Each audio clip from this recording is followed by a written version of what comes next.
Institut Agama Islam Negeri Langsa, Fakultas Syariah, jurusan Hukum Ekonomi Syariah.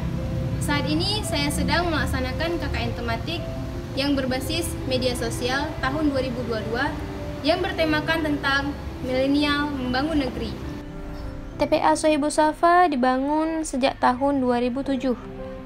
Taman Pendidikan Al-Quran TPA Sohibul Safa adalah sebuah lembaga pendidikan yang secara khusus menampung anak-anak yang ingin mendalami dan mempelajari cara membaca Al-Quran dengan baik dan benar. Selain itu, anak-anak juga akan mendapat pelajaran yang berkaitan dengan moral dan penanaman akhlak. Taman Pendidikan Al-Quran merupakan lembaga formal yang memiliki peranan besar dalam membangun kemampuan spiritual masyarakat sejak dini.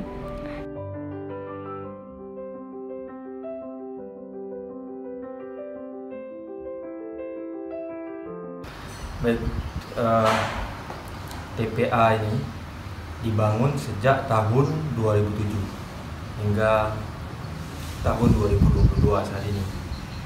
Berarti udah lebih daripada 15 tahun. TPA itu berdiri di desa kita ini, yaitu di desa Kampung Daulat. Tempatnya di Jalan TM Zain atau di Kampung Melayu 3 Kampung Daulat. Kemudian seperti pertanyaan selanjutnya tadi, apa tujuan TPA ini dibangun, sedangkan banyak TPA lain yang ada di kampung. Artinya sesuatu yang baik itu harus dilahir dari dari hal yang dini, dari masa-masa kecil. Yang kita tahu bahwa memang madrasah pertama bagi anak itu adalah orang tua. Madrasatul Ula itu adalah madrasah pertama bagi anak itu seorang ibu. Lalu oleh seorang ibu ataupun katakanlah orang tua mengantarkan anak ke TPA, dan kami yakin bahwa tujuan diantarkan oleh orang tua ke TPA itu tidak lain adalah untuk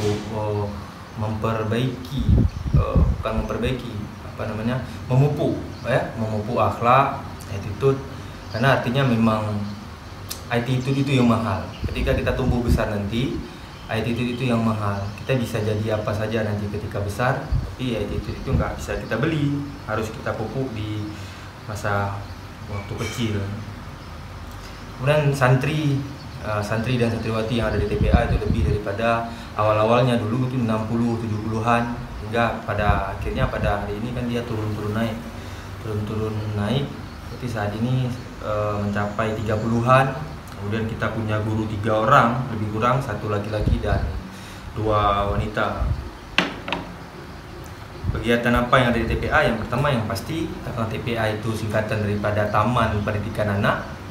Ya, pendidikan anak yang pasti kita ajar. Taman Pendidikan Al-Quran. Jadi yang kita ajarkan adalah tentang Al-Quran, berkaitan tentang Al-Quran, karena belajar dari awal belajar juz amma.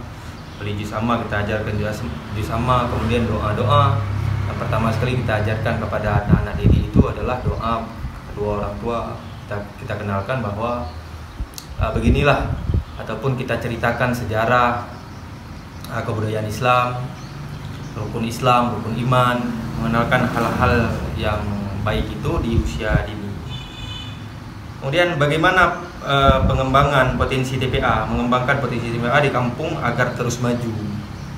TPA itu kan banyak, bahkan di kampung kita ini, di Kampung Daulat ini ada 3 TPA dan 2 lagi itu punya pribadi. Nah, artinya TPA yang sedang kita jalankan, yang sedang kami jalankan saat ini, dan TPA punya kampung, punya pemerintah kampung. Cara bersaing yang baik itu sebenarnya untuk mengembangkan itu kan bukan bersaing, tapi semuanya akan kita ajak, anak-anak ini semua kita ajak untuk belajar agama. Yang pertama sekali untuk mengembangkannya itu adalah kita adakan perlombaan, ataupun dengan bahasa lain kita adakan ujian, untuk kemudian nanti baru kita tahu sampai mana tingkatan yang sudah diajarkan oleh guru. Dan itu pun nanti bisa dilihat langsung oleh kedua orang tua bahwa ada perkembangan daripada peserta didik yang kita ajarkan di TPA. Kira-kira demikian. TPA itu memang perlu karena dia kan ada fit dunia wal akhirat. Dunia ada, akhirat ada. kita nuntut di akhirat seolah-olah kita mati besok, nuntut di dunia seolah-olah mati kita hidup selamanya, kan itu. Nah, makanya itu perlu itu apa namanya, kita mendidik generasi yang Islami. Kalau tanpa mendidik Islami TPA itu kan nggak ada, bukan di orang-orang tua kita, ya kan? Jadi kaplat semua, ya kan? Karena kita menuntut dunia tanpa akhirat, ya kan? Sia-sia. Karena kan ada dua, fit dunia wal akhirat. Dunia ada, akhirat ada, simbang ada. Dengan adanya TPA ini, anak lebih mudah dalam meningkatkan kemampuan menulis, memahami, mengamalkan, dan membaca Al-Quran.